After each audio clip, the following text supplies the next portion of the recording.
Hello guys, today our topic is equality part 2. Sorry, part 3. Hello guys, today our topic is equality part 3. Lesson 1, Swix. One of the steps taken by the government include the midday meal scheme. This referred to the program introduced in all the government elementary school on to provide children with cooked lunch. Tamil Nadu was the first state in India to introduce this scheme, and in 2001 the Supreme Court asked all the state government to begin this program in their schools within 6 months. This program has had many positive effects. These include the fact that more poor children have begun enrolling and regularly attending school. Teachers reported that earlier. We can explain after. सबसे पहले हम जितना पढ़ा है उसको explain करेंगे. पहला बेटा की है ਤੁਹਾਡੇ ਕੋਲ, ठीक है. One steps taken by the government ने एक स्टेप उठाया जिसके according mid day meal school में चलाया गया. आपको पता होगा कि गवर्नमेंट स्कूल होते हैं, उसमें मिड डे मील में क्या आता है, जो बच्चों को लंच प्रोवाइड करवाया जाता है रिसेस के टाइम में, उसको मिड डे मील बोलते हैं. वो सबसे पहले जो इन्होंने बताया कि 2001 में इंडिया के अंदर इंट्रोड्यूस की गई ये स्कीम, ठीक है. इसी तरह फिर तमिलनाडु के अंदर भी ये चीज़ 6 मंथ के अंदर ये स्टार्ट की गई. इसका कई इसके पॉजिटिव इम्पैक्ट देखने को मिले, जिसकी वजह से कुछ बच्चे ऐसे होते हैं जिनको प्रॉपर खाना नहीं मिलता घर पे, है ना. कई बच्चे होते हैं खाना नहीं मिलता, तो स्कूलों की जो अटेंडेंस थी वो रेगुलरिटी बढ़ी. खाने के चक्कर में क्या था, कई बच्चे रेगुलर स्कूल आने लगे, स्कूल को अटेंड करने लगे. तो इतना समझ आ गया. इतने में क्या कहा मैंने कि जो मिड डे मील प्रोवाइड करवाने की जो सिचुएशन क्रिएट हुई उसका रीज़न क्या था. उसके पीछे गवर्नमेंट ने एक स्कीम शुरू करी थी जिसके अंदर क्या है 2001 में तमिलनाडु में स्टार्ट करी. उसके 6 मंथ के अंदर गवर्नमेंट ने कहा कि इसको सारी जगह पे अप्लाई करना शुरू कर दो, और उसके जो पॉजिटिव इम्पैक्ट हुए उससे स्कूल की जो अटेंडेंस वगैरह थी बच्चों की वो बढ़ी. Clear. Children would often go home for lunch and that return to the school, but now within the midday meal provided in school their attendance has improved. Their mothers who earlier had to interrupt their feed to feed their children at home during the day no longer need to do so. इस तरह से हुआ क्या है कि बच्चे जो थे जो स्कूल से घर अपने खाना खाने के लिए जाते थे, एक तो वो टाइम बच गया, ठीक है. दूसरा जो मदर्स थी उनको क्या करना पड़ता था, वो अपने डेली वेयर के जो काम थे उनमें इंटरप्ट हो जाती थी क्योंकि उनको बच्चों के लिए बीच में खाना बनाना पड़ता था. इतनी बात क्लियर होगी बेटा, ठीक है. This programme had help reduce caste prejudice because इससे जो कास्ट प्रेजुडाइज थी वो भी बढ़ गई. जैसे सारी जातियों के बच्चे इकट्ठे बैठ के खाना खाने लगे तो उनके बीच में ये था कि मेरी बड़ी जाति तेरी छोटी जाति, ये चीज़ खत्म होगी. वो मिलजुल के एक ही जगह पे खाना खाने लगे, ठीक है. Clear. Children all caste in school eat this meal together and quite a few places Dalit women have been employed to cook the meal. The midday meal programs help reduce the hunger of poor students who come to school and cannot concentrate because stomach are empty.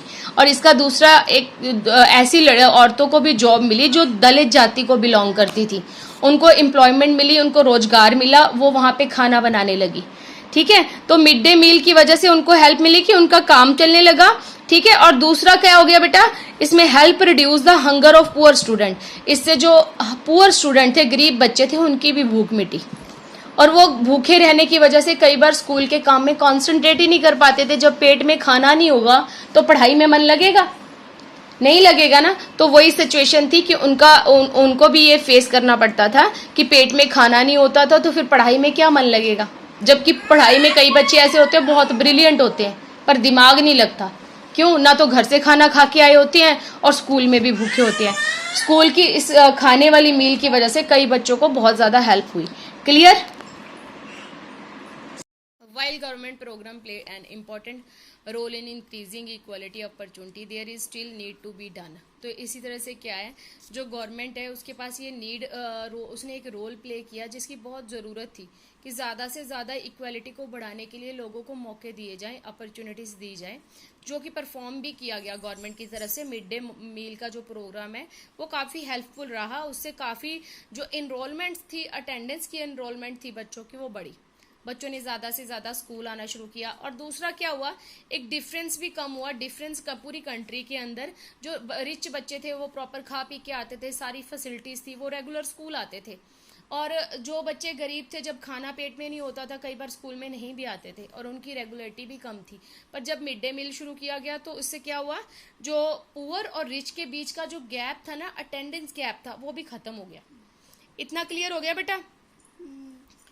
Even today, there are several schools in the country which Dalit children are discriminated against, treated unequally. These children are forced unequal situation in which their dignity respected. This is because people refuse to them as equal even though the law requires it. इसका मतलब ये है कि अभी भी country में कुछ ऐसी जगह पर हैं जहाँ पे सबके साथ इक्वल, उनको अनइक्वली समझा जाता है, बराबर नहीं समझा जाता। जबकि हमारा जो लॉ है उसमें इस चीज़ को की परमिशन नहीं है, वो किसी को ये नहीं कहता कि इस तरह के चीज़ों को फॉलो किया जाए। लॉ के अकॉर्डिंग ये चीज़ गलत है, लेकिन उसके बावजूद भी कुछ लोग ऐसे हैं जो लोगों को बराबर नहीं समझने पे कह लो कि चाहे जिद पकड़ी हुई है, चाहे उन्होंने अपना बिहेवियर अपना रखा है। Next one is, one of the main resources for this is that attitude change very slowly. इस तरह से एक दूसरा फायदा ये हुआ कि लोगों का ये जो एटीट्यूड था ना, ये छोटा है, ये बड़ा है, ये गरीब है, ये अमीर है, ये टचेबिलिटी की जो फीलिंग थी, ये धीरे धीरे स्लोली ये एटीट्यूड जो था वो खत्म हो रहा था। Even though persons are that discriminated against the law, they continue to treat people unequally on the basis of their religion, disability, economic status, because they are women. इसके अकॉर्डिंग हमारे देश में ये एक डिस्क्रिमिनेशन लोगों के साथ करी भी जाती थी, चाहे वो इस चीज़ पे की जाती थी कि वो अनइक्वल है, कि वो किसी और रिलीजन को मानते हैं, रिलीजन के आधार पर, डिसेबिलिटी के आधार पर, कि ये इसके लायक है, इसके लायक नहीं है, ये हैंडीकैप है, ये काला है, ये गोरा है, किसी भी तरीके से किसी के अंदर डिसेबिलिटी को शो करना। फिर इकोनॉमिक स्टेटस के आधार पर ये गरीब है, ये अमीर है, इस तरह के भेदभाव, या वो वुमेन है, आदमी लोग ज़्यादा मतलब सही होते हैं या ज़्यादा पावरफुल होते हैं, उनको ज़्यादा मिलना चाहिए, वो ज़्यादा समझदार होते हैं, किसी के आधार पर भी जो भेदभाव था हमारी कंट्री में पहले किया जाता। One of the main reason for this is that the attitude change very slowly. इसका मेन रीज़न कारण यही हुआ कि जो लोगों का जो इतना तुच्छ एटीट्यूड था, इतना छोटा एटीट्यूड था एक का दूसरों के प्रति, वो धीरे धीरे स्लोली चेंज होने लगा। Even throw persons are that discriminated is against the law. इसके अलावा कुछ लोग ऐसे थे जो लॉ को भी डिस्क्रिमिनेट करते थे, उसके भी अगेंस्ट थे, लॉ को भी नहीं मानते थे। They control to treat people unequally on the basis of not control, they continuously to treat people unequally on the basis of their religion, disability, economic status, because they are women. तो इसी तरह से जो लोग unequally मानते थे लोगों को, चाहे उसके रिलीजन, चाहे डिसेबिलिटी या इकोनॉमिक स्टेटस के आधार पर, या कि वो वुमेन है, इसके आधार पर लोगों के साथ भेदभाव करते थे, डिस्क्रिमिनेट करते थे। It is only when people begin to start that no one is inferior. और ये इसी से हुआ, इस एक मिड डे मील की वजह से लोग जो थे इस भावना को खत्म करने लगे और इस चीज को समझने लगे कि नो वन इज इन्फीरियर, कोई भी हमसे छोटा नहीं है, and that every person does to be treated with dignity. और हर पर्सन की डिग्निटी जो है उसकी रिस्पेक्ट करनी चाहिए, हर बंदे की एक सेल्फ रिस्पेक्ट है, उसको बनाए रखना चाहिए। दैट प्रेजेंट एटीट्यूड चेंज, और जो प्रेजेंट एटीट्यूड था लोगों का वो चेंज होने लगा। Establishing equality in democratics is continue struggles. और अभी भी जो कई कह लो कि एस्टेब्लिशिंग इक्वालिटी जो है लोगों की, जो धीरे धीरे इक्वालिटी के बारे में जो लोगों की सोच है, वो डेमोक्रेटिक के अंदर अभी भी स्ट्रगल में है। And one is which individual as well as various communities in India contribute, और बहुत कंट्री में पूरे के पूरे इंडिया जो लगा लो इस वेरियर चीज़ों को लेके, वेरियर कम्युनिटीज़ हैं, इसको कह लो कि आगे बढ़ाने के बारे में सोच रही हैं, हेल्प कर रही हैं। हर इंडिविजुअल इसमें अपना योगदान डाल रहा है and you will read more about in this book. आगे तो आप इसी 7th क्लास की बुक में, इसी चैप्टर में इसके बारे में और भी पढ़ोगे। नेक्स्ट वीडियो में नेक्स्ट टॉपिक लेकर आएंगे हम।